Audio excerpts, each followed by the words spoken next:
Assalamualaikum warahmatullahi wabarakatuh.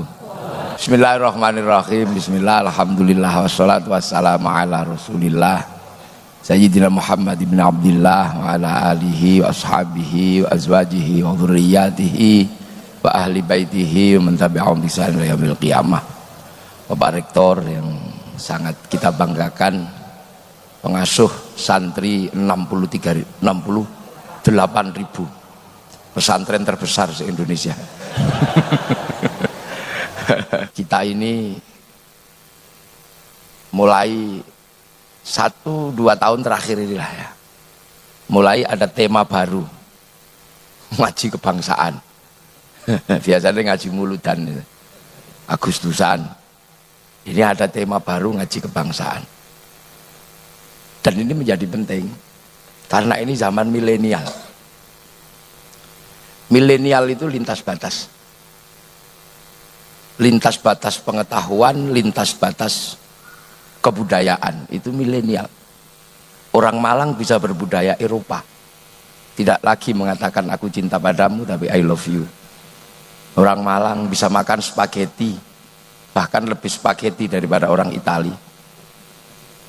Orang Malang bisa lebih Arab dari Arab. Bahkan takbirnya bisa lebih tinggi dari Saudi. Ini adalah milenial, sebuah ruang lintas batas. Masa mudanya Bapak Rektor untuk menjangkau Afrika, untuk melihat gajah, mesti menunggu flora dan fauna. Ya, ini yang tua-tua ini. Makanya kalau dulu flora dan fauna acara favorit karena menunggu gajah dari Afrika, walaupun kadang diganggu siarannya Pak Harmoko. Tapi sekarang lintas batas, yang penting punya kuota, tinggal pegang smartphone, semua jadi satu di situ. Cari center ya di situ, cari radio di situ, cari koran di situ, cari televisi di situ, dan cari apapun di situ tinggal ketik kucing Afrika keluar. Kalau mau iseng bokong India keluar. Itu milenial. Ini milenial. Manusia bertemu dalam satu ruang yang sesungguhnya adalah capaian-capaian peradaban. Akan tetapi satu yang tidak bisa dijangkau oleh anak milenial, apa? Batas teritori negara. Engkau bisa menjadi lebih Arab dari Arab, tapi ketika orang Malang pergi ke Arab, tetap ditanya pasportmu mana. Kita bisa lebih Amerika daripada Amerika. Bapak Rektor ini lebih Jerman dari Jerman kayaknya. Tapi kalau ke Jerman tetap ditanya pasportnya mana. Artinya batas teritori makhluk milenial adalah batas negara bangsa atau batas nation state. Dan batas negara bangsa atau nation state ini adalah batas yang diberikan oleh Allah berupa pesan khusus pada umat Rasulullah. Umat Nabi Musa tidak mendapat pesan kebangsaan. Umat Nabi Isa tidak mendapat pesan kebangsaan. Bisa kita telusuri dari Injil dan dari Taurat. Kenapa? Karena umat-umat sebelum Rasulullah ini umat yang sangat sektoral. Bahkan ada yang landlock, ada yang terkunci di daratan. Nabi Adam umatnya baru satu keluarga, ya problemnya baru urusan cinta. Nabi Nuh umatnya satu kampung, dan pikniknya juga belum jauh. Jadi jauh karena dilemparkan banjir. Umat Nabi Musa, walaupun Nabi Musa garangnya kayak gitu, baru seputaran Mesir sama Filistin. Nabi Isa baru sampai Romawi, itu pun Romawi yang datang.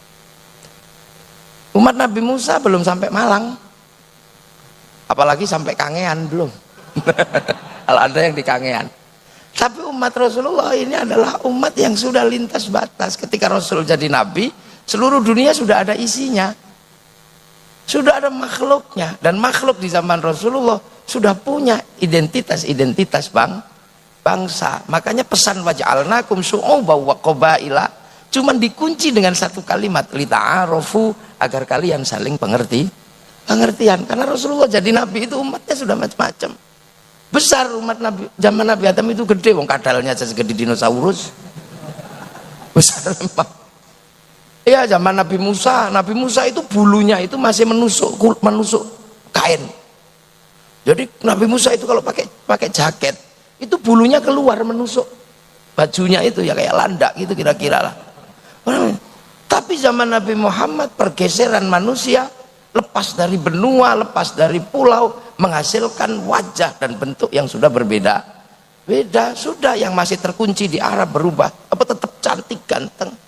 Yang bergeser ke Eropa tinggi besar rambutnya merah, yang bergeser ke Afrika hitam gosong kayak kopi, yang geser ke Cina berubah menjadi tembem sipit-sipit, yang geser ke Indonesia menjadi kecil-kecil pesek-pesek minimalis. Lah ini ketika Nabi Muhammad jadi nabi, makanya pesan kebangsaan itu diberikan kepada nabi. Dan untuk menghindari agar tidak terjadi perbenturan peradaban, perbenturan kemanusiaan, kaum muslimin itu diajarkan satu. Yang pertama sholat. Sudahlah kamu sholat situ. Ini menghadap kemana? Ini masjid sini menghadap ke barat.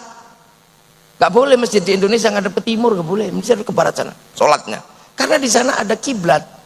Kiblat itu di Makkah. Wujudnya batu yang ditumpuk, yang merupakan tanda peradaban pertama di muka bumi itu peradaban Adam yang disebut inna awwala baiti wudi'a lin-nasi lalladzi bi Bakkah mubarakah. Agar kita selalu ingat ke sana karena Nabi Adam turun, tandanya itu.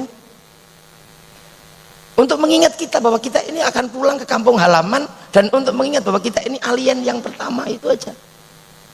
Loh, manusia ini alien pertama karena turun dari langit.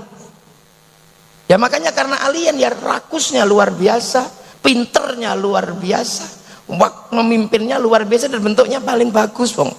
Alien. Kita ini makhluk langit, makanya bentuknya ya berbeda dengan kambing. Makanya kita disebut ahsani takwim, bentuk terbaik. Kambing dari dulu mulutnya begitu, kalau lapar Mbak kalau pengen kawin Mbak itu udah dari dulu.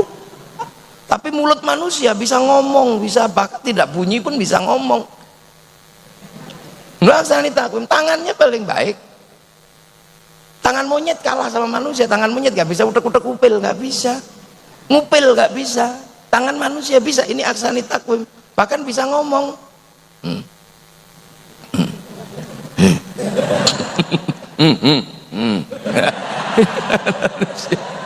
Lah ini laqad khalaqnal insana fi ahsani takwim. Tapi ahsani takwim kita ini sudah berbeda-beda di zaman Rasulullah.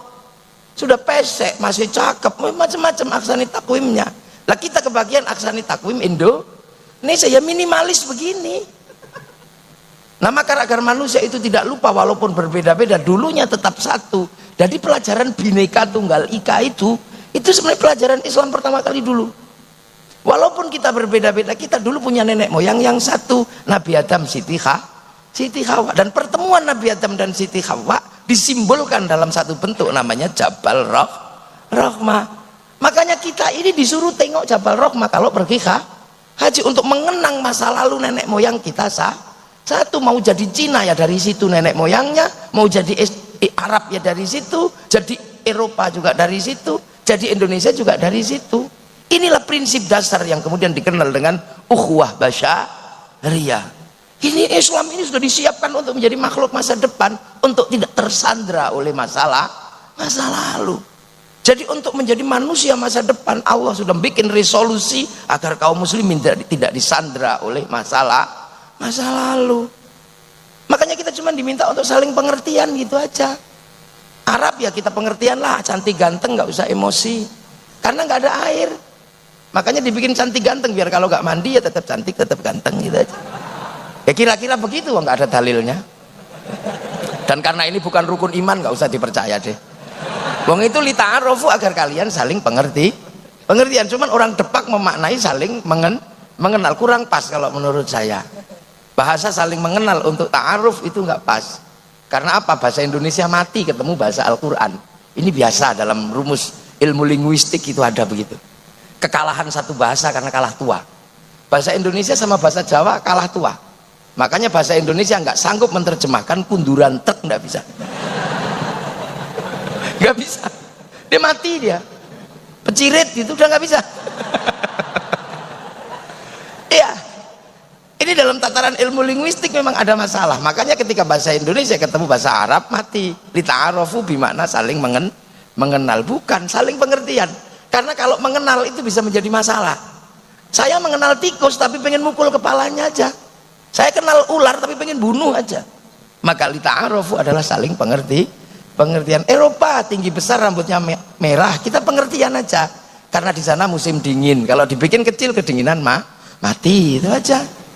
Makanya mereka kalau musim dingin lari ke Indonesia karena kehilangan ultraviolet, pigmen kulitnya berubah, maka dia lari ke negeri tropis untuk berjemur. Maka sesungguhnya ketika mereka ke sini itu berjemur bukan pornografi. Kita aja yang ngeres kadang. Maka siapapun pemimpin dari Unibro nanti yang lahir, tolong nggak usah bikin perda syariat khusus mengatur turis harus pakai jilbab, nggak usah. Ini pengertian dasar. Orang Eropa kalau musim dingin tanpa daun karena rontok di musim gugur. Makanya bulan Desember ketika tidak ada daun, Natal menggunakan daun cemara karena hanya daun itu yang tidak rontok. Makanya tidak usah heran kenapa Natal pakai daun cemara, karena itu yang tidak rontok, bukan saking hebatnya daun cemara. Seandainya Natal asli Malang bisa daun jambu, bisa daun mangga.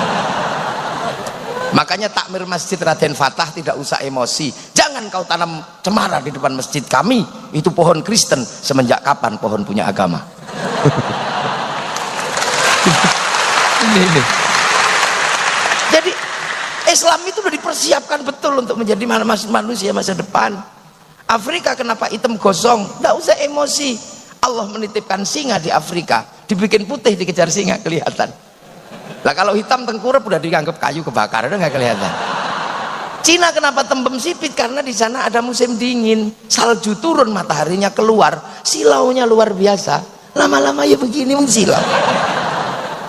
Indonesia kenapa kecil-kecil, pesek-pesek dan minimalis? Allah menempatkan kita di buminya yang paling indah, namanya Indonesia. Lah itu aja kita diminta pengertian aja, ta'arofu agar pengertian. Ini Islam dipersiapkan dialektikanya. Makanya Islam ini makhluk masa depan betul. Jadi kalau sudah lihat Jabal Rohmah kok nggak mengerti perbedaan antar bangsa dan perbedaan manusia, ini pasti hajinya mardut. Eropa apa dikasih bekal itu? Tidak. Bagi Eropa ras terbaik adalah ras Arya. Ras Arya ini ras terbaik, kulit putih terbaik. Makanya ketika Christopher Columbus terdampar di Tanjung Harapan menemukan orang Afrika, dianggap bukan manusia. Dianggap ini adalah neraka yang dibiarkan oleh Allah, karena kejahatan di dunia dibalas oleh neraka, dibakar tapi tidak boleh mati agar bisa disiksa lagi. Orang gosong dengan rambut hitam adalah bukti neraka itu ada. Makanya Christopher Columbus menembaki orang Afrika, dan bahkan kemudian perbudakan dimulai dari Afrika. Hampir seluruh perbudakan dimulai dari Afrika. Maka Afrika ketika menghindari perbudakan, maka konsep kecantikannya berbeda dengan orang lain. Tanpa bibir itu cantik, tanpa telinga itu cantik, karena dipotong untuk menghindari perbudakan. Dan cerita perbudakan dari Afrika yang paling mengerikan adalah cerita Amistad, di mana manusia Afrika dikapalkan dalam satu lambung, ditumpuk seperti kayu. Yang mati dibuang di laut, yang selamat dijadikan budak di Eropa. Peristiwa Amistad adalah peristiwa kemanusiaan yang tidak bisa dihapus sampai hari ini. Dan Amistad akhirnya meninggalkan satu keindahan yang kita bisa rasakan. Dalam duka mereka menciptakan musik yang dikenal dengan musik akapela. Musik akapela akhirnya didekonstruksi oleh orang Eropa menjadi musik jazz, menjadi musik kelangenan. Musik jazz kemudian diadaptasi lagi, didaur ulang menjadi musik blues yang dijadikan alat pemberontakan, namanya musik rock. Ketika masuk Indonesia berubah menjadi rock dut. Ini ya. Orang Eropa masuk ke Indonesia tidak pernah memandang kita adalah manusia, karena bagi mereka di luar ras Arya adalah bukan manusia. Dan pola pikir itu tercetak bahwa selain manusia adalah keturunan monyet, dan monyet tertua ada di Nusantara namanya Pithecanthropus erectus, Soluensis dan Wajakensis. Makanya kemudian Belanda memperlakukan orang Indonesia tidak lebih dari manusia. Itu harus kita pahami. Makanya di Pulau Jawa Belanda menyebut orang Jawa dengan sebutan kowe. Kowe adalah munyuk, karena alat anak monyet namanya munyuk, dan dia tidak punya hak konstitusi. Makanya orang Jawa Timur jarang yang menyebut kowe, tapi kon, iso dikongkon.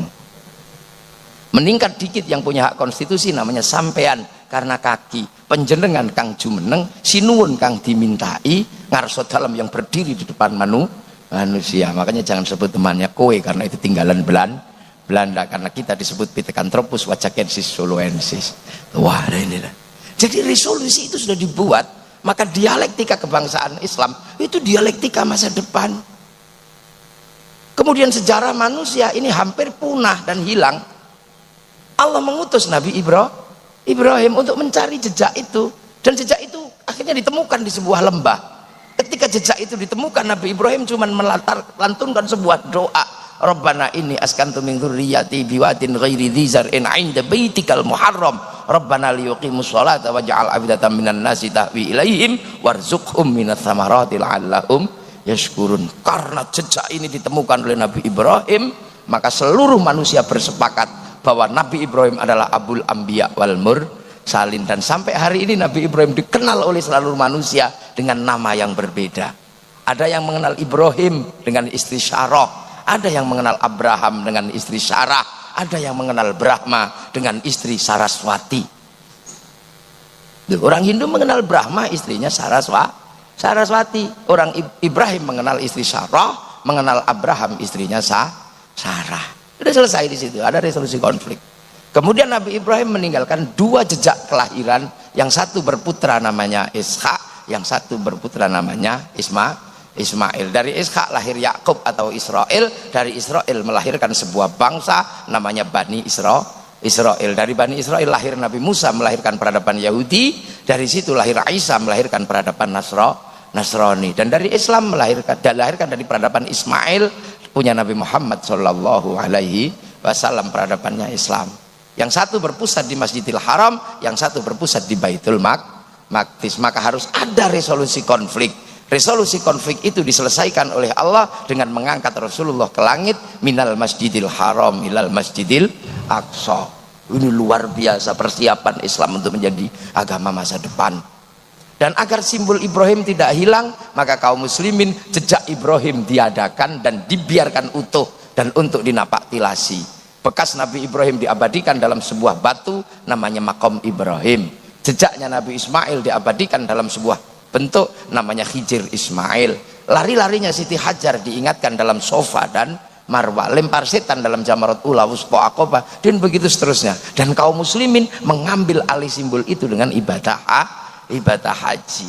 Makanya biar kaum muslimin yang paling akhir tidak lupa dengan Ibrahim dan keturunannya, maka resolusinya minal Masjidil Haram ilal Masjidil Aqsa. Dan di situ kaum muslimin disuruh sholat.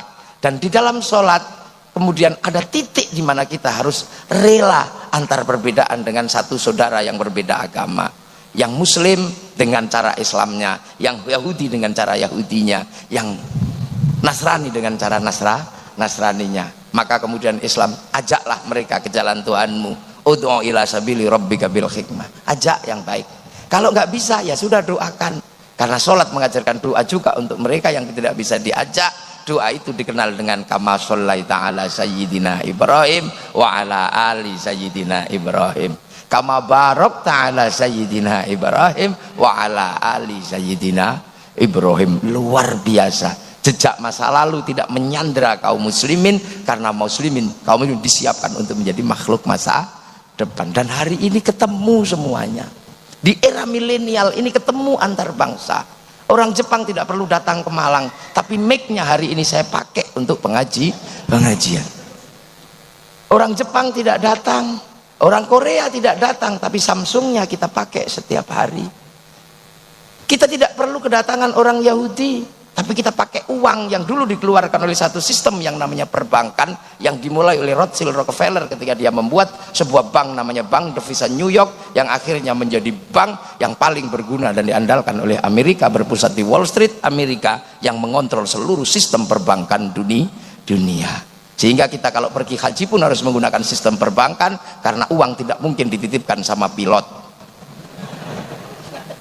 atau kondektur, nggak bisa.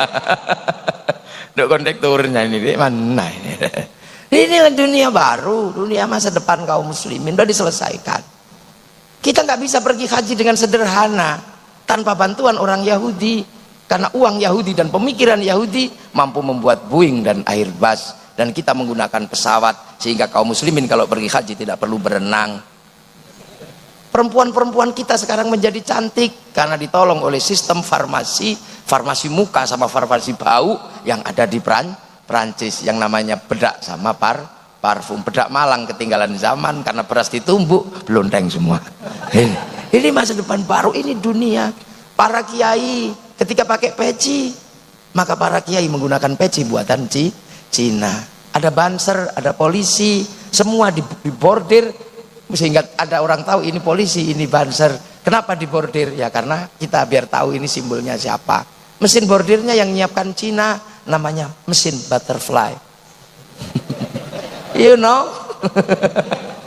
Lampu menjadi terang, pekerjaan Thomas Alva Edison. Kita punya sistem kerjaan Newton, sehingga kita punya listrik dan segala macamnya. Kita bisa menemukan dunia baru dengan sistem etalase pengetahuan yang luar biasa. Ini pekerjaan siapa? Pekerjaan Einstein. Ya kan? Loh, ini dunia baru dan kita saling make. Makanya kaum muslimin tidak usah terlalu heran kalau kita hari ini bersatu. Maka Rasulullah hanya berpesan, mayyuridillahu bi khairan yufaqihu fiddin. Siapa yang dikehendaki menjadi baik oleh Allah, dikasih ngerti dalam urusan agama. Lah khairan di situ nakirah. Khairan itu kalau nakirah maknanya khairan kamilan, kebaikan yang sempurna. Manusia nggak sempurna, makanya kebaikan manusia nggak bisa berdiri sendiri. Nggak bisa kebaikan manusia berdiri sendiri. Hari ini pengajian ini baik, siapa yang paling baik? Saya. Udah nggak usah protes. Jadi kalau pengajian ini baik, yang terbaik siapa? Saya. Sudah nggak usah pakai protes. Dikasih mic, dikasih minum, ditunggu, disambut, acara tidak mulai kalau saya belum datang. Karena saya orang paling baik. Iya, nggak usah protes. Tapi karena kebaikan saya itu nggak bisa berdiri sendiri, maka saya nggak boleh mengaku yang paling baik. Saya menjadi baik karena ada Pak Rektor yang mengizinkan masjidnya dipakai pengajian. Nah kalau sudah baik itu bagusan saya apa Pak Rektor? Ya ribut dua. Ada yang bilang ya Pak Rektor katanya. Ya saya bilang lah kalau saya nggak datang ya Pak Rektornya jelek. Pengajiannya nggak datang. Itu baru dua, kebaikan sudah ributnya luar biasa. Apalagi kalau sampean ikut-ikutan. Kebaikan karena kami kiai. Nah kenapa? Karena kami mau datang. Coba kalau kami nggak datang, bukan pengajian. Nah terus apa? Cek sound. Ini susah gitu.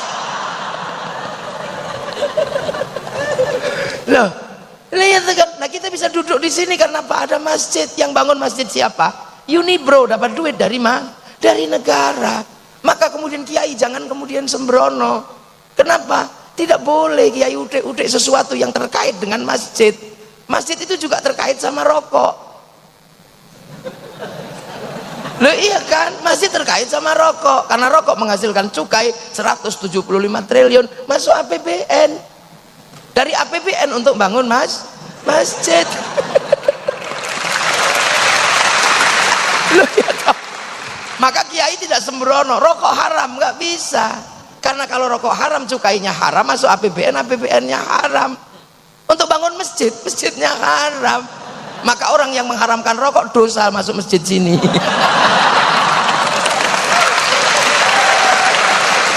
Loh ini loh. Kiai Hasyim Asy'ari ketika melawan Belanda menggunakan rumus man tasyabbaha biqaumin fahuwa minhum. Siapa yang menyerupai Belanda, dia sama dengan Belanda. Makanya karena Belanda pakai uang gulden, akhirnya Kiai Hasyim disuruh bayar pajak pakai uang gulden, nggak mau. Kalau mau sapi ambil, kalau mau beras ambil, tapi kalau mau pakai gulden saya nggak mau, karena saya sudah mengharamkan apapun yang terkait sama Belanda. Lah orang sekarang lupa, haram rokoknya, cukainya mau. Ini ndak istiqomah. Bank haram tapi pakai uang. Loh uang itu produksi bank, bukan produk KUD. Maka kiai ulama-ulama kita ini selalu dianggap tidak revolusioner, bukan karena itu, karena kalau sudah mengambil hukum agama, konsekuensinya syar'i. Kalau konsekuensinya syar'i nggak bisa macam-macam. Bank haram nggak bisa. Kalau bank haram, baca Quran haram. Karena seluruh percetakan Quran utang bank dulu sebelum dibeli oleh negara.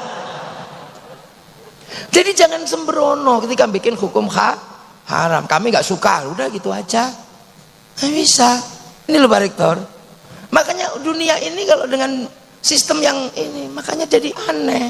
Ini dunia baru, eranya umat Rasulullah ini. Makanya kalau kita makan aja misalnya doanya Allahumma barik lana. Kenapa mutakallim al ghair bukan mutakallim wahda?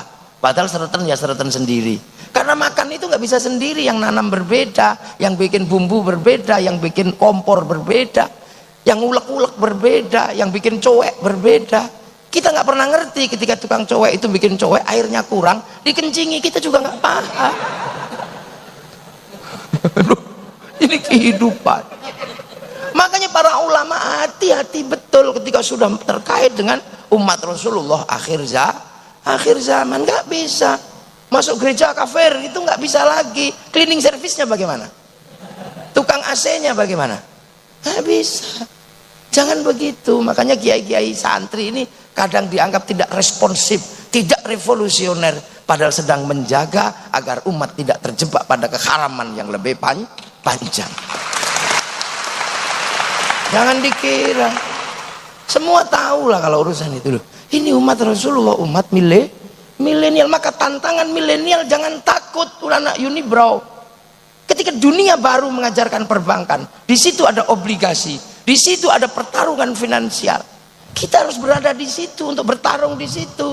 Jangan ketika gagap di situ mundur. Bank haram, kalah kamu dalam percaturan dunia baru. Akhirnya kalian menjadi kelompok informal, sibuk sana sibuk sini, bikin website, akhirnya menyebar uak sana sini. Itu duniamu. Dunia kita adalah dunia farmasi. Bertarunglah di situ. Ketika gagal di situ, jangan mundur minum kencing unta. Ini dunia baru, pertarungan nuklir. Kamu gagal di situ, jangan mundur, kembali berkuda dan memanah. Ini era antariksa. Ini era antariksa. Orang sudah melihat rembulan, tinggal kapan pindah ke sana. Melihat Mars, kapan pindah ke sana. Mungkin nggak manusia bumi pindah ke benua, ke angkasa yang lain. Jangan ketika gagal di situ kamu mundur, bahas lagi celana cingkrang dan bahas jenggot. Ini era yang sudah dibahas oleh orang-orang setelah Rasulullah. Makanya kalau mundur jangan terlalu jauh. Cara mundur biar tidak terlalu jauh, kita harus sadar bahwa kita ini generasinya ulama. Generasi awal itu generasinya Rasulullah. Orang yang ketemu Rasulullah namanya sahabat. Sahabat menyelesaikan problemnya sendiri. Urusan jenggot, urusan celana cingkrang itu diselesaikan di zaman sahabat. Ketika sahabat pindah ke Madinah, ketemu dengan pasar baru ujung dari jalur sutra. Ketemu dengan peradaban berbeda. Ya Rasul, itu siapa? Kok jenggotnya kiri, kumisnya kiri kanan, jenggotnya 12? Oh, itu Cina. Utlubul ilma walau bisin. Maka sahabat Sa'ad bin Abi Waqqas melakukan perjalanan ke tanah Tiongkok. Pulang Rasulullah masih ada, pulang lagi Rasulullah sudah tidak ada. Maka kemudian Sa'ad bin Abi Waqqas makamnya ada di Cina, di daerah Huangsu kalau tidak salah. Loh, ini loh. Sahabat ketemu dengan orang-orang culas. Ya Rasul, di pasar ada orang culas. Ini nipu tok kalau berdagang. Oh, itu biasanya Yahudi. Tengok aja cirinya ada. Orangnya tua, giginya masih utuh, rambutnya hitam, jenggotnya nggak ada. Lu kok gitu ya Rasul? Iya, itu umat Nabi Musa. Dulu Nabi Musa mau dicabut nyawanya, malaikat Israel ditempiling. Siapa itu ya Allah? Oh, itu Musa. Kamu jangan macem-macem. Jangankan kamu, aku aja dulu pernah dikomplain sama dia. Yang hati-hati. Makanya, ya Musa, nyawamu sudah expired, waktunya dicabut. Tapi bilang dong, jangan coba cabut. Iya, rambutmu sudah putih kata temanku, gigimu sudah rontok, jenggotmu sudah semrawut. Oh, kalau gitu ya udah cabutlah. Nah, orang Yahudi mikir Nabi Musa dicabut karena 3 itu. Maka orang Yahudi punya kebiasaan nyemir rambut, nyukur jenggot, memperbaiki gigi agar kalau malaikat datang, oh belum waktunya, itu. Nah, itu sudah diselesaikan di zaman sahabat. Maka sahabat kemudian menjadikan lihyah atau jenggot untuk membedakan dengan orang Yahudi. Cuman masalah jenggot menjadi ramai di Indonesia karena Kiai Said mengatakan orang berjenggot itu goblok. Itu aja yang jadi ribut. Dan kita bisa benarkan Kiai Said. Wong Kiai Said itu merespon orang. Ada orang di Jawa tiba-tiba mengatakan Wali Songo tidak ada. Wali Songo tidak ada. Itu fiktif. Orang itu bernama Zainal Abidin, jenggotnya segini. Maka Kiai Said mengatakan, dasar memang orang kalau jenggotnya panjang itu goblok. Maksudnya orang yang mengatakan Wali Songo tidak ada itu. Akhirnya orang itu mengatakan hal yang sama. Kiai Said goblok. Orang penerus Wali Songo kok mengatakan orang berjenggot panjang itu goblok. Padahal seluruh Wali Songo itu berjenggot. Lah katamu kemarin nggak ada, baru sekarang ada dan berjenggot. Baru 1 tikungan udah kena uppercut. Sama kayak saya diundang seminar. untuk menyeminarkan Gajah Mada Muslim dengan nama Gajah Mada.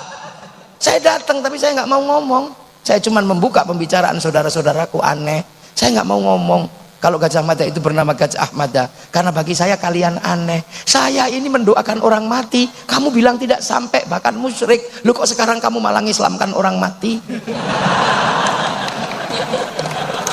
Malah sederhana. Inilah. Jadi era ini udah diselesaikan. Kemudian era berikutnya menyelesaikan. Terus begitu. Ketemu dengan orang Romawi di Madinah, komoditas Romawi yang paling bagus itu jubah. Cuman orang Mekah ini kalah gede sama orang Romawi, makanya ketika pakai jubah Romawi, korsetnya begini, jadi medidi, khailah. Terus belakangnya panjang sisanya. Ada yang bawakan. Maka kemudian menjadi terlihat sombong oleh Rasulullah, suruh potonglah jubahmu, biar kamu tidak terlihat sombong. Makanya kemudian lahirlah konsep isbal. Itu kan sudah diselesaikan di sana. Tapi orang-orang kadang tidak mau mengerti itu karena tidak menggunakan manhaj sahabat, tapi langsung kembali kepada Quran dan sunnah. Jadi nggak ngerti itu sudah diselesaikan oleh era sahabat. Jadi nggak ngerti itu sudah diselesaikan. Itu sudah diselesaikan. Kembali pada Quran dan sunnah. Itu terjadi di zaman Sayyidina Ali. Di zaman Rasulullah nggak ada masalah. Karena semua umat dimong, di kiaeni itu kan, direktori sama Rasulullah, ibaratnya begitu. Di zaman Sayyidina Abu Bakar, ketika Rasulullah meninggal, bingung semua. Ada yang mengatakan karena keributan politik, maka Rasulullah sampai 3 hari tidak dikubur. Itu adalah analisa bodoh kalau menurut saya. Kenapa Rasul tidak dikubur sampai 3 hari? Nggak ada orang percaya Rasul itu meninggal. Jangan-jangan tidur. Wong Rasulullah naik ke langit aja nggak mati. Masa tiba-tiba mati? Jangan-jangan nanti kita kubur hidup lagi. Itu kegalauan kaum muslimin. Makanya nggak ada yang berani kubur. Jangan-jangan wong Rasulullah itu nggak kayak kita. Kalau kita mati kan gitu. Rasulullah meninggal itu dalam keadaan tersenyum seperti orang tidur. Karena seperti orang tidur semua takut mau dikuburkan. Nggak ada yang berani. Ini jangan-jangan cuman tidur. Emang matinya yang lain. Gitu ya kan, ini jelas mati. Rasul itu seperti orang tidur, nggak ada yang berani. Analisa orang-orang sekarang karena analisa pengen mengkaitkan kerusuhan dengan politik, Rasul sampai dikubur 3 hari tidak dikubur. Karena apa? Rebutan kekuasaan? Bukan. Orang takut ngubur Rasulullah karena orang sepertinya masih tidur begini. Jangan-jangan nanti bangun apa? Sampai akhirnya Sayyidina Ali dan Siti Fatimah memutuskan, iya sudah meninggal karena ada wasiat bahwa Abah Arab sedo, gitu. Setelah itu zaman Sayyidina Umar, zaman Sayyidina Utsman sudah ribut. Zaman Sayyidina Ali sudah bertanya, ya Ali, kenapa zaman Rasulullah itu tentram enak? Sayyidina Ali mungkin saking jengkelnya jawab, ya iya karena zaman Rasulullah muridnya kayak saya, lah zamanku muridnya kayak kamu, kayak gitu. Ribut itu. Ribut kacau sudah. Akhirnya karena keributan ada yang bikin, yaudah kita kembali pada Quran dan sunnah. Ketika kembali pada Quran yang sudah dan sunnah, ribut lagi kita kembali pada Quran. Yang satu ketemu sitati ayamin, yang satu ketemu kun fayakun, yang satu ketemu innallaha ala kulli syai'in qadir, yang satu ketemu innallaha la yughayyiru ma biqaumin hatta yughayyiru ma bi anfusihim. Akhirnya ada umat yang dimong, diopeni sama Ghilan ad-Dimashqi, Ma'bad al-Juhaini dengan aliran akal namanya Qadariyah. Ada yang diopeni sama Jaham bin Sofwan dengan aliran takdir. Ada yang mengatakan ya udah deh biar saya nggak kesana nggak kesini, namanya Murji'ah. Sampai karena saking pusingnya Quran kok tambah ruwet, akhirnya ada orang berani mengatakan ya karena Quran dunia, maka yang asli itu di Lauhil Mahfud, ini kudus, ini makhluk. Orang yang berani mengatakan itu namanya Wasil bin Atha, yang kemudian melahirkan konsep besar namanya Mu'tazilah. Dan Mu'tazilah itu ekstrim. Kenapa? Ya kalau orang baik ya pakai akal, sampai Quran ya syukur. Nah kalau sampai nggak sampai ya kesalahannya goblok. Makanya dia nggak nyampe karena goblok. Nah kalau pinter ya surga lah, kalau goblok ya neraka. Nah tapi kan manusia ada yang kadang pinter kadang goblok, ada 50-50. Oh kalau itu tidak di surga dan di neraka lah, di mana? Tempat rehabilitasi. Lah tempat rehabilitasi itu apa namanya? Al-Mangzilah bainal mangzilatain.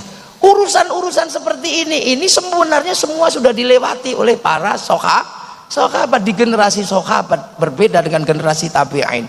Makanya santri tidak pernah terjebak dalam perdebatan masa lalu, karena santri selalu menjaga ada etape antara Rasulullah dengan umat. Yang ketemu Rasulullah namanya sahabat, yang ketemu sahabat namanya tabi'in, yang ketemu tabi'in namanya tabi'at tabi'in, yang ketemu tabi'at tabi'in namanya tabi'at tabi'in. Nah, kalau kita ketemunya namanya ulama. Nah itu kan, maka siratal mustaqim itu dimaknai siratal anbiya wal mursalin. Ini yang ketemu ya cuman sahabat. Makanya sahabat itu hanya orang Arab, karena yang ketemu Rasul namanya Abu Bakar, Umar, Utsman, Ali. Nggak ada sahabat namanya Joni, nggak ada. Lah itu. Nah, setelah itu siratal syuhada'i wassalihin, siratal aulia, baru kemudian siratal ulama. Lah kita ini ketemu dengan siratal ulama karena kita ini adalah generasinya para ulama. Maka kemudian runtutan yang panjang, ada ilmu namanya ahli sunnah wal jamaah. Sunnah wal jamaah pertama sahabat, wal jamaah kedua tabi'in, wal jamaah ketiga tabi'at tabi'in, dan kita wal jamaahnya ulama.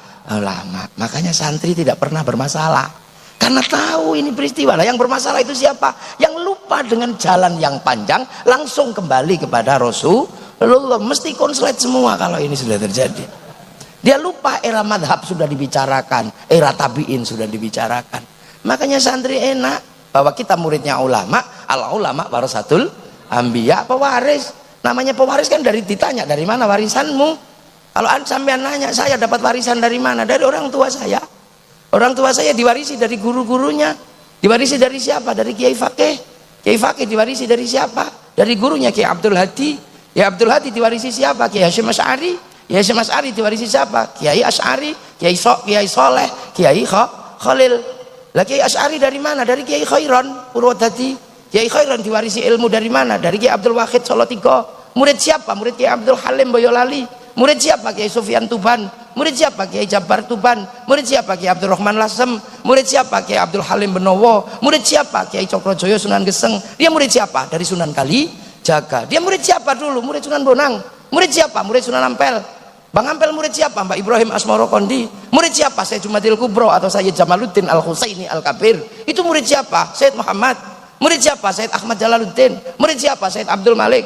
Murid siapa? Sayyid Alawi Amil Faqih. Dia murid siapa? Sayyid Ahmad Sokhib Mirbat. Murid siapa? Sayyid Ali Khalil Qasam. Murid siapa? Sayyid Alwi. Murid siapa dia? Murid Sayyid Muhammad. Dari mana dia dapat? Dari Sayyid Alwi. Dia dari mana? Dari Sayyid Aisyah, dari Sayyid Ubaidillah. Murid siapa? Sayyid Ahmad Al-Muhajir. Murid siapa? Sayyid Aisyah. Murid siapa? Sayyid Muhammad. Dia dari mana? Dari Sayyid Ali Uraidi. Murid siapa? Sayyid Ja'far Shadiq. Murid siapa? Sayyid Bakir. Murid siapa? Sayyid Ali Zainal Abidin. Dari mana? Dari Sayyidina Hasan dan Husain. Dan dari mana? Dari Sayyidina Ali. Nah, ini dari siapa? Langsung dari Rasulullah Muhammad sallallahu alaihi wasallam. Jadi tidak perlu mempersoalkan ini. Lah kebetulan kita ini di sini. Para ulama keluar dari Arab, para sahabat keluar dari Madinah, ketemu orang Persia. Orang Persia agamanya Majusi, cerdas-cerdasnya luar biasa. Punya negara besar namanya negara Persia. Lah rajanya siapa? Rustum. Orang Jawa mengenalnya Rustam. Yang masuk ke situ Sayyidina Ali, nggak ribut, tapi pelan-pelan Sayyidina Ali punya sikap yang baik. Raja Rustum tertarik mengambil menantu Sayyidina Husain. Akhirnya Sayyidina Husain diambil menantu Raja Rustum. Lahir Sayyid Ali Zainal Abidin. Lah dari situ terlihat ada peradaban baru, nuansa baru. Orang dulu di situ di Persia orang Majusi menyembah api. Dalam ilmu pengetahuan modern disebut Zoroaster. Zoroaster itu nabinya bernama Zarathustra, ajarannya nihilisme. Tuhannya dua, yang Tuhan terang namanya Ahriman, Tuhan gelap namanya Ahura Mazda. Oleh Al-Quran disebut Majus atau Majusi, penyembah api. Tapi api Majusi kalau disembah ditaruh di bangunan yang sangat tinggi namanya Manaro. Begitu masuk Islam mereka tidak menghilangkan Manaro, cuman menghilangkan api. Manaro ditaruh di depan masjid. Dunia Islam melihat Manaronya Majusi yang masuk Islam di depan masjid bagus, maka seluruh dunia Islam berlomba-lomba mencontoh membangun Manaro. Itulah yang kemudian dikenal dengan nama menara, sampai Malang namanya Menoro. Ini dunia baru, ya. Dan di situ terjadi kekacauan yang luar biasa. Kenapa Sayyidina Husain terbunuh? Seluruh cucu Rasulullah dibantai pada tanggal 10 Asyura. Maka kemudian seluruh Indonesia berduka, termasuk di Indonesia. Asyura diambil ekornya, namanya Suro. Makanya bulan Asyura, karena itu bulan duka, makanya orang Indonesia tidak mantu, tidak menikahkan anak di bulan Syuro. Tidak mantu, bikin bubur merah putih. Bubur merah tanda darah yang tumpah, bubur putih tanda tulang yang pecah. Kemudian bikin santunan anak yatim. Di Jogja puter beteng tidak ngomong, ini bulan duka, jangan terlalu banyak mulut. Di Solo kalau muter beteng kemudian ngikuti kebo Kiai Slamet, kebonya diusap-usapkan ke tubuh. Dan itulah yang kemudian menghasilkan budaya jangan bersolek.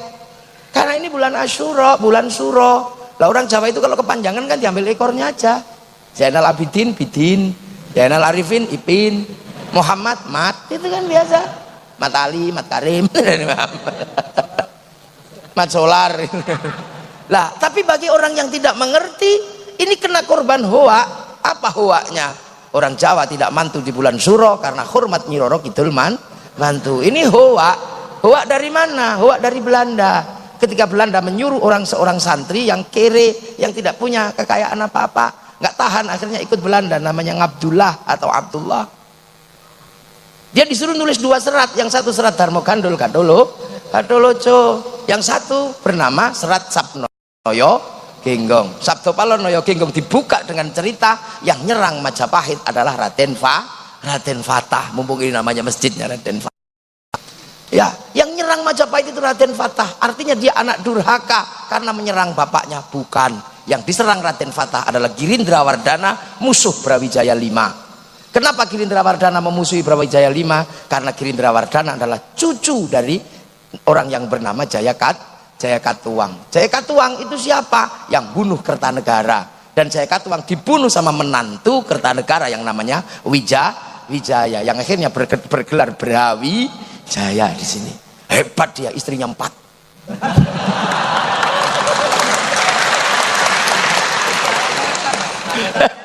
Iya, syaratnya rektor.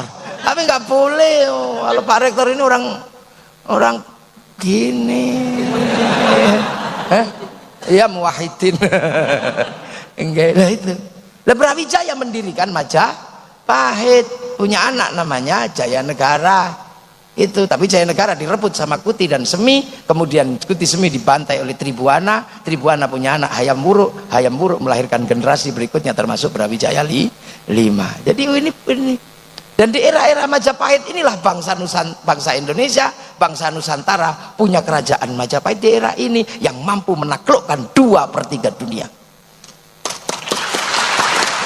Yang mampu menaklukkan 2/3 dunia, ini luar biasa. Jadi bangsa ini bukan bangsa kecil, kita bangsa besar. Di Semenanjung Korea Selatan ada provinsi namanya Kimhae yang buka hutan dan diakui sebagai pendiri provinsi Kimhae. Itu orang Jawa, namanya Surowareng.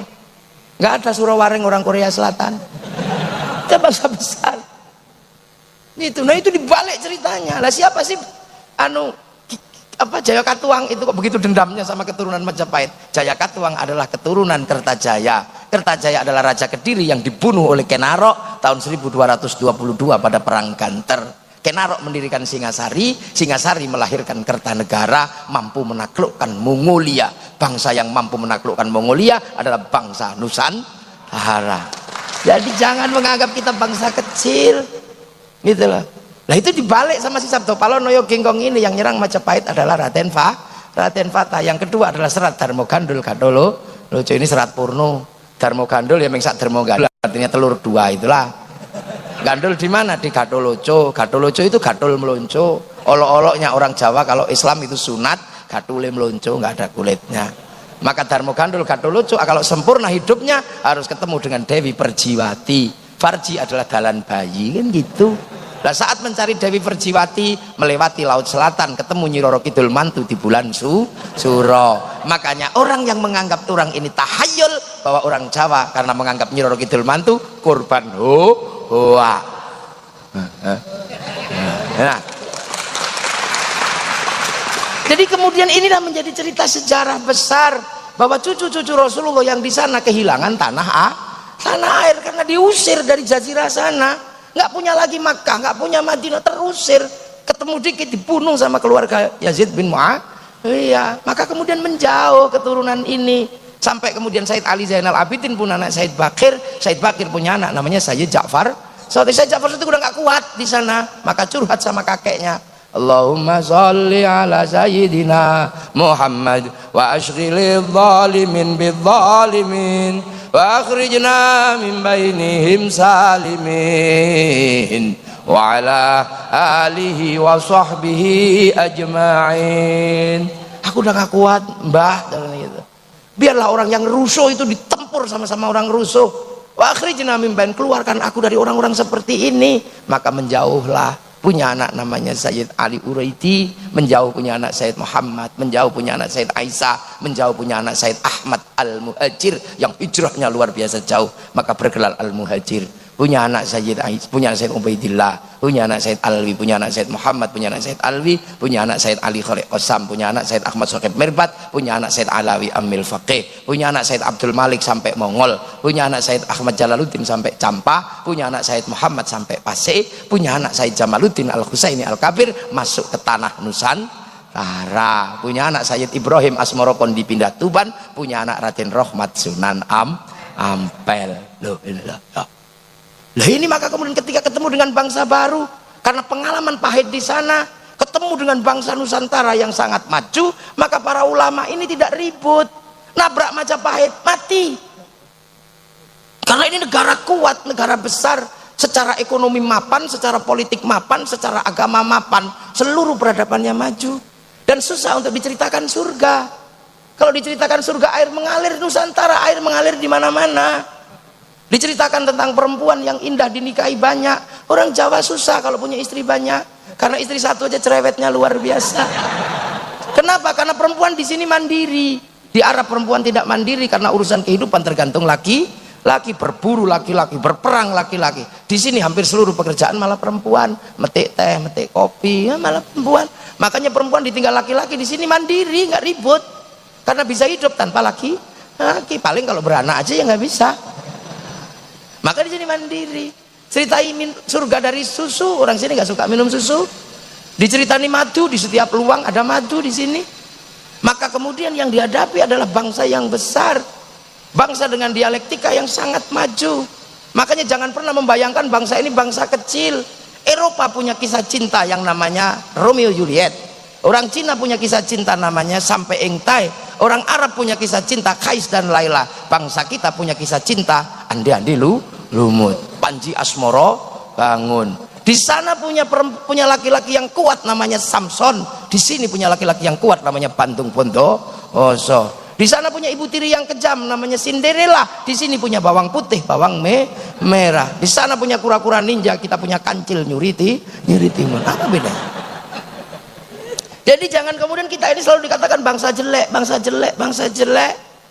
Orang Arab punya alat musik namanya terbang, terbuat dari kayu dan kulit. Orang Eropa punya alat musik namanya gitar, terbuat dari kayu dan tali. Bangsa kita punya alat musik namanya gamelan, terbuat dari logam. Artinya hanya bangsa yang menguasai ilmu pertambangan yang maju dan penguasaan metalurgi yang mapan mampu membuat alat musik dari logam. Tapi kemudian logam dimusyrikkan. Keris yang dilebur dengan suhu 15.000 derajat yang Jerman sampai hari ini nggak sanggup, dimusyrikkan. Logam-logam dibid'ahkan. Akhirnya kita kehilangan metalurgi dan kehilangan ilmu pertambangan. Unibrow tidak boleh menjadi korban uak seperti itu. Harus maju. Tidak boleh. Unibrow ini masa depannya di sini, ini di kepala kita ini. Jangan takut dan jangan mundur. Karena apa? Kita sudah tahu ini sudah diselesaikan generasi ini. Makanya ahli sunnah wal jamaah menjadi penting dipegang oleh kaum muslimin. Dari sana membawa cara-cara beragama persis kayak Rasulullah. Bawa baju Rasulullah, namanya jubah. Jubah dianggap oleh para ulama wali dulu baju syar'i. Maka ulamanya bisa pakai baju syar'i. Tapi yang di kampung-kampung nggak mungkin pakai baju syar'i. Makanya kemudian baju syar'i yang namanya jubah dipotong. Potongan syar'i namanya syar'un. Orang Jawa nggak punya huruf ain, punya nyango, maka syar'un jadi sarung, saruan jadi sarungan. Nah, ini cara, karena di sana sudah kehilangan tanah air, maka di sini jangan ditabrak. Di sana disebut ulama, syaikhun, ustadzun, al-alim, al-fadil, al-karim, Ibnul Karim. Begitu sampai sini sederhana disebut kiai. Kiai itu bahasa lokal. Dan para ulama dulu berkompromi, terima disebut kiai. Yang harus berkompromi dengan kebu Kiai Slamet, tombak Kiai Pleret, keris Kiai Sengkelat, bahkan Kiai Guntur Madu, tapi tetap mandiri dengan kiai. Kita biasa aja. Jadi kita ini punya bangsa. Jadi kita rukun, makanya kiai rukun karena bineka. Para tilmidun muridun rukun dalam bahasa santri, dan sampai hari ini kerukunan itu terjaga. Hanya di Indonesia Yamaha rukun sama Honda, hanya di sini. Hondamu apa? Mio, itu hanya di sini. Hanya di sini minuman botol rukun dalam nama Aqua. Hanya di sini mie instan rukun dalam nama Sarimi. Hanya di sini seluruh pompa air rukun dalam nama Sanyo. Hanya di sini seluruh pembalut rukun dalam nama Softtek. Itu di sini. Udah biasa. Hanya di sini. Itu. Ini di Indonesia rukun. Makanya kemudian para ulama punya konsep merukunkan ini tanpa membentur. Akhirnya kemudian kehilangan tanah air ini, Islam harus punya bangunan baru. Maka lahirlah sebuah bangunan baru di mana raja dan hamba sebagai struktur yang disepakati di Nusantara, mulai dibikin struktur kecil di tengah antara raja dan hamba. Struktur itu dikenal dengan nama musyarakah yang akhirnya menghasilkan bahasa masyarakat. Lah kalau sudah masyarakat, jangan raja jangan hamba saling menindas, tapi hidup saling bertanggung jawab. Konsep hidup saling bertanggung jawab tawarannya adalah dari Rasulullah, kullukum ra'in wa kullukum mas'ulun an ra'iyati. Maka hidup bersama dalam musyarakah, orangnya disebut ra'iyah atau rakyat. Akhirnya raja dan hamba melebur dalam konsep ra'iyah. Dan satu-satunya bangsa muslim dunia yang sanggup mengambil kalimat Rasulullah untuk menyebut warga bangsanya dengan sebutan ra'iyah hanya ulama Indonesia. Nggak ada yang lain. Tapi ulama nggak marah, harus dihapus semua enggak. Yang kawulo masih boleh bilang kulo, yang hamba masih boleh bilang ambu, yang abdi masih boleh bilang abdi, yang sahaya masih boleh bilang saya, masih boleh. Jadi gitu. Lah terus kemudian ro'iyah kalau ngumpul, Al-Quran menjelaskan wasyawirhum fil amri, maka kemudian lahirlah konsep musyawarah.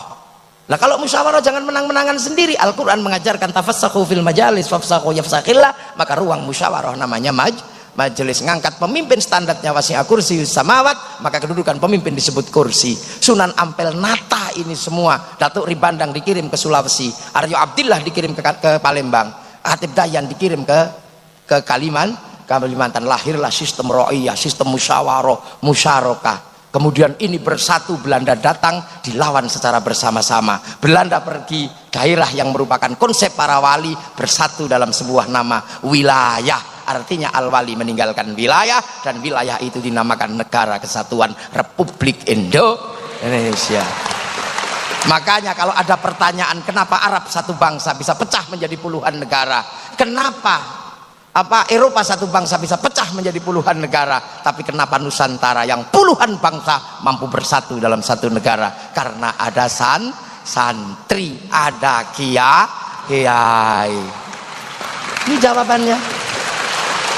Dan kalian menikmati itu hari ini, siapapun apapun aliranmu menikmati itu. Yang Nasrani, yang Hindu, yang Buddha, yang Islam menikmati itu semua pada konsep besar Bhinneka Tunggal Ika. Makanya kita pakai merah putih. Penyelesaian kita antar bangsa pakai Pancasila. Makanya jangan kau bawa sistem penyelesaian bangsa lain menggunakan dibawa ke sini. Perdebatan penyelesaian bangsa setelah Bung Karno, zaman Balai Pustaka, apakah akan diselesaikan dengan cara Eropa? Tidak bisa. Lahirlah sebuah novel yang kemudian dikasih judul Salah Asuhan. Apakah akan diselesaikan dengan cara Arab? Tidak bisa. Lahirlah novel di bawah lindungan Ka'bah. Apakah akan diselesaikan dengan cara Indonesia full? Tidak bisa. Kenapa? Lahirlah novel namanya Siti Nurbaya. Apakah akan diselesaikan dengan cara Belanda? Lahir tenggelamnya kapal Van der Wijk. Apakah mau diselesaikan dengan itu? Nah sekarang banyak yang menganggap bangsa ini sakit, tiba-tiba membawa penyelesaian dengan cara dari luar. Makanya aneh, membawa Hizbut Tahrir ke Indonesia itu aneh. Hizbut Tahrir didirikan oleh Taqiyuddin An-Nabhani untuk menjadi problem solvingnya bangsa Filistin, dan itu gagal di Filistin. Maka kenapa kau bawa produk gagal masuk ke Indonesia? Jangan. Ikhwanul Muslimin kemudian mau dipakai menyelesaikan problem Indonesia, nggak bisa. Ikhwanul Muslimin didirikan oleh Hasan al-Banna sebagai problem solvingnya orang Mesir, dibawa ke Indonesia, di sana gagal, Morsi digantung, akan kau selesaikan untuk Indonesia? Nggak mungkin. Kita bukan tipologi sana, kita puluhan bangsa bersatu dalam satu negara kesatuan Republik Indonesia. Maka kita pakailah problem solving Nusantara, cara-cara Indonesia. Kemudian Hizbut Tahrir yang merupakan khilafah tahririyah, akhirnya nggak laku. Biar laku dihubungkan dengan khilafah ala minhajin nubuwah. Khilafah minhajin nubuwah itu adalah alamatus sa'ah. Dia datang bersama hari kiamat. Kalau khilafah tahririyah itu bikinan Taqiyuddin An-Nabhani. Maka biar seolah-olah Taqiyuddin An-Nabhani dengan khilafah tahririyah nyambung dengan khilafatun nubuwah yang bagian dari tanda kiamat, maka ada yang selalu mengatakan kiamat sudah dekat. Masih jauh, masih ada santri. Loh, santri kalau zikir bunyi, maka yang tidak ngerti bisa dengar menirukan. Pakai speaker yang jauh bisa dengar menirukan. Nah, yang lain cuma diam gini. Nah, yang nggak bisa zikir sampai mati juga nggak bisa zikir, nggak dengar apa-apa. Strategi luar biasa. Makanya jangan kau sebut negeri ini tauhid. Itu loh. Maka karena konsep besar adalah wilayah, maka santri yang merupakan tinggalan para wali, begitu bangsa ini harus memilih sikap. Apakah sikap memilih dasar Islam ataukah sikap memilih dasar bangsa dan negara? Kiai Hasyim Asy'ari memilih sikap bagaimana membangun bangsa dalam ketuhanan yang Maha Esa, meninggalkan yang namanya dan kewajiban syariat Islam bagi pemeluknya. Dan ketika bangsa ini diganggu, kenapa? Karena apa? Karena kedatangan bangsa yang akan mengganggu bangsa. Kesadaran wilayah, kesadaran musyarakah, kesadaran bahwa ini adalah tinggalannya para wali harus dipertahankan. Maka ketika Belanda datang, kaum muslimin melakukan perlawanan, dan perlawanan itu diambil alih oleh santri dengan bikin keputusan yang sangat syar'i, namanya resolusi jihad tanggal 22 Oktober tahun 45. Meledaklah 22 Oktober perlawanan santri, dan dari 22 Oktober lahir 10 November. Tanpa 22 Oktober, tanpa resolusi jihad, tidak ada yang namanya 10 November. Maka 10 November hari pahlawan, 22 Oktober hari santri Indonesia. Nggak bisa. Lah kenapa bermula dari mana? Dari merah putih. Berawal dari merah putih. Dulu merah putih paling dibenci sama Belanda karena mempersatukan. Kiai santri akhirnya tidak bisa mengibarkan merah putih depan rumah, kibarkan di atas rumah kalau mau bangun. Belanda curiga tiangnya dikasih tebu, Belanda curiga tiangnya dikasih kayu, dikasih bambu, dikasih padi, masih curiga dikasih pisang, masih curiga dikasih kelapa. Akhirnya datang ke situ bawa makanan tumpeng sama ingkung. Doanya Allahumma barik, Allahumma barik, maka datangnya tumpeng ingkung dikenal dengan nama barian. Allahumma barik, Allahumma barik. Akhirnya makanannya habis, padinya mengering, tebunya mengering, pisangnya rontok, kelapanya rontok, yang tersisa tinggal merah putih. Ini perlawanan kami mencintai persatuan lewat bendera merah putih. Tapi oleh Belanda akhirnya ditambah biru, santri ngamuk disobek. Begitu disobek mereka ngamuk semua, dan yang paling bertanggung jawab adalah santri. 22 Oktober resolusi jihad menghasilkan peristiwa 10 November di Surabaya. Makanya bagi anak milenial kadang merah putih hanya berharga 50.000, tapi santri yang menganggap ini bagian dari perjuangan nenek moyangnya mempersatukan Nusantara, maka merah putih berharga nyawa, ribuan nyawa. Sekarang merah putih tidak minta darah dan tidak minta nyawa, hanya kita minta diangkat oleh tangan kita kiri. Bagi anak milenial yang nggak mengerti ini, dia akan mengatakan tauhid, mengatakan bid'ah, mengatakan musyrik. Ini pasti zaman perang nenek moyangnya, bukan bagian dari sejarah perlawanan bangsa. Ini Nusantara. Dan sekarang bangsa ini terus akan maju di tengah pergeseran besar antar bangsa.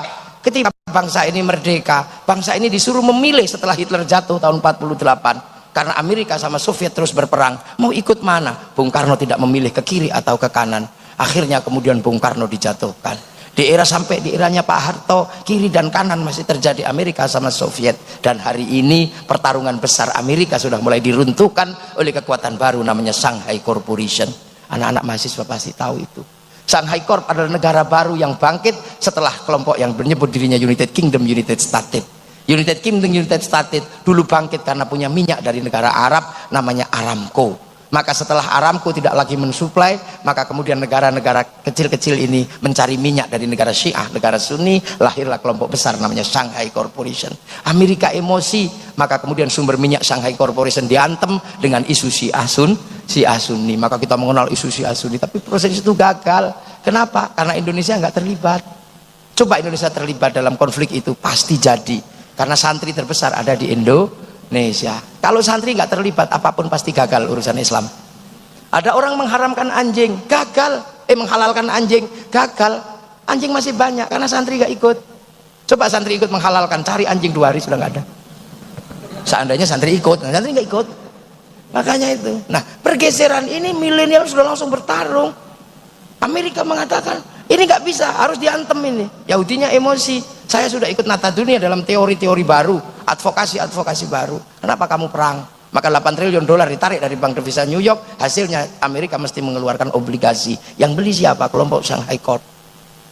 Dan jatuh tempo 2012 menggunakan sistem merkantilisme kuno, ngemplang utang dengan perang. Ini kan cara kuno.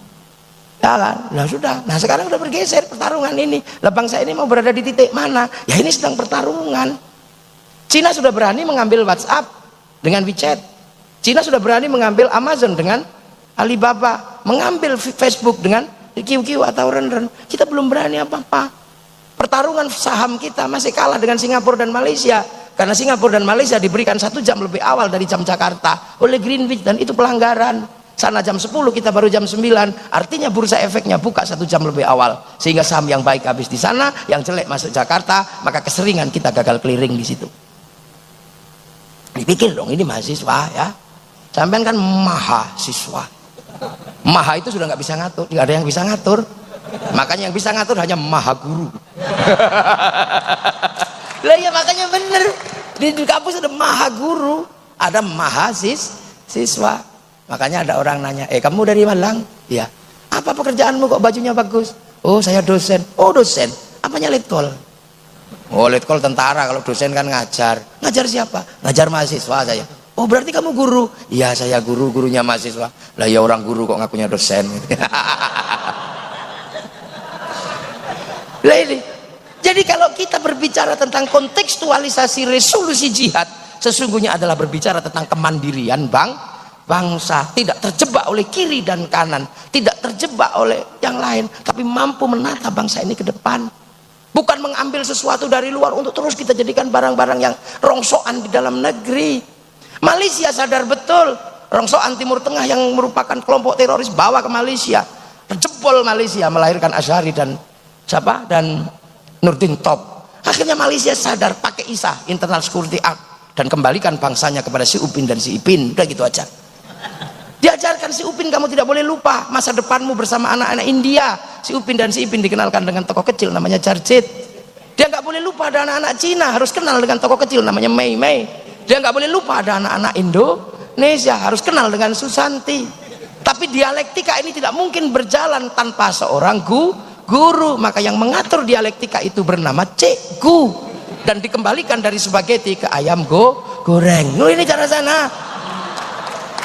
Kesadaran kebangsaannya luar biasa. Amerika nggak boleh malu gagal di Vietnam, bikin Rainbow 1 sampai 6. Amerika nggak boleh malu ketika gagal dengan Saddam Hussein, bikin Hotshot 1 sampai 2. Nggak boleh malu kegagalan dalam terorisme, bikin 12 strong. Amerika nggak boleh malu bangsanya mengambil spiritualitas dari Cina. Maka dari kecil diajarkan bahwa ada Cina di Amerika, ada namanya siapa?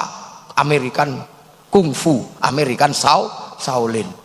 Jepang tidak boleh kemudian mempermalukan anak-anak Amerika. Dibikinkan American Ninja, American Samurai, bahkan film samurai terakhir dari Amerika namanya Tom Cruise, yang besok menjadi calon presiden Amerika. Jepang tidak boleh malu pembantaian rezim Tokugawa oleh restorasi Meiji terulang di zaman milenial.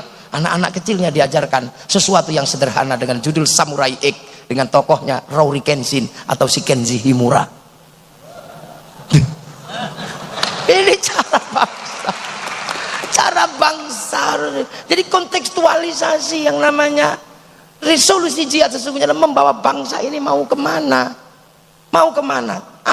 Thailand nggak tahan disandra ekonominya oleh Singapura dan Malaysia. Dia buka terusan kerah. Tapi 2025 kalaupun tembus, dia akan bermasalah karena ujungnya diadang oleh Abu Sayyaf. Nggak bisa. Indonesia apakah kemudian akan berharap nanti kalau jebol orang akan tetap di Singapura dan Malaysia? Kenapa? Karena di Singapura ada ruang yang namanya Sentosa, di Malaysia ada ruang besar namanya Genting Highland. Sementara yang di semenanjung Indonesia sudah tumbuh kelompok radikal. Nah, terus kita mau ngomong apa kalau udah begini? Bangsa kita mau apa? Kesadaran berbangsa dan bernegara adalah kesadaran milenial yang melupakan pelajaran waja'alnakum syu'uban wa qabaila lita'arafu, dan kita oleh Allah dibagi bangsa namanya bangsa Indonesia. Amma ba'du. Tuh mukaddimah. Ini baru pembukaan, belum mulai. Ini baru mukaddimah. Ini saya baru pembukaan jadi.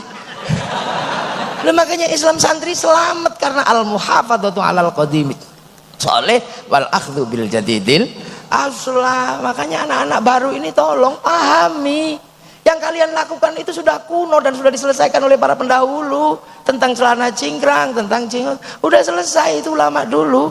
Dan itu tinggal milih, eranya sudah mau ambil itu. Maka santri nggak disebut lagi. Santri dipikir nggak ngerti takbir itu ada begini, ngerti dalilnya. Tapi santri lebih memilih Allahu Akbar biasa. Kenapa? Karena santri yang di belakang ini matanya tengok-tengok, kalau begini nyetop apa kan gitu. Santri itu banyak, makanya kalau sholat nggak perlu mencari yang lain. Nah kalau yang santrinya baru dikit, cari pakai kakinya dicari, geser-geser, ini masih ada. Loh itu kan guyonan santri, nggak usah terlalu serius, nggak usah serius. Wong ini guyon. Jadi indah. Kalau kamu mau dimong sama Muhammadiyah, ya yang seriuslah dengan Muhammadiyah. Kalau mau dimong sama NU, seriuslah dengan NU. Saya NU karena kiai saya, karena saya ini orang desa. Kiai NU ya biar di desa itu kan kalau sama NU kan enak. Kalau zikir, kalau sholat ya ditungguin sama kiainya. Karena biasanya masih di sawah, masih di ladang. Makanya kalau kiai kalau sholat zuhur biasanya bukan 11:30, 1:30 biasa. Sholat asar ya 4:30 biasa aja. Iya biasa aja, nggak usah ribet. Sholatu ala waktiha, sholat itu di atas waktu sholat zuhur itu sampai asar sampai maghrib. Ambil depan ya bagus, tengah bagus, belakang ya bagus. Ya kayak sop lah, kalau depan ya rujak cingur, tengah sop iga, belakang sendiri sop buntut. Biasa. Sholli fardhu zuhri arba'an Allahu Akbar, baru 1 rakaat deng asar. Nggak apa-apa. Boleh karena kepalanya masih di sholat zuhur. Boleh. Di sawah, Pak, kita pulang yuk. Kenapa? Udah waktunya asar, waktunya zuhur. Ayo Bu, begitu tengah jalan ibunya ingat, ya Allah Pak, tadi aku kencing, ngompol, mandi dulu ya, nanti aku makmum. Ya suaminya, usolli fardhu zuhri arba rakaat, adaan imaman, padahal makmumnya masih mandi. Tiba-tiba baru 1 rakaat sudah waktu asar, sementara ibunya masih mandi. Ya terusin aja mandi, selesai langsung nyusul usolli fardhu zuhri arba rakaat mustaqbilal qiblati adaan makmum. Masih boleh karena kepalanya tadi kepalanya masih di sholat zuhur, cuman jangan dipakai sering-sering, itu aja.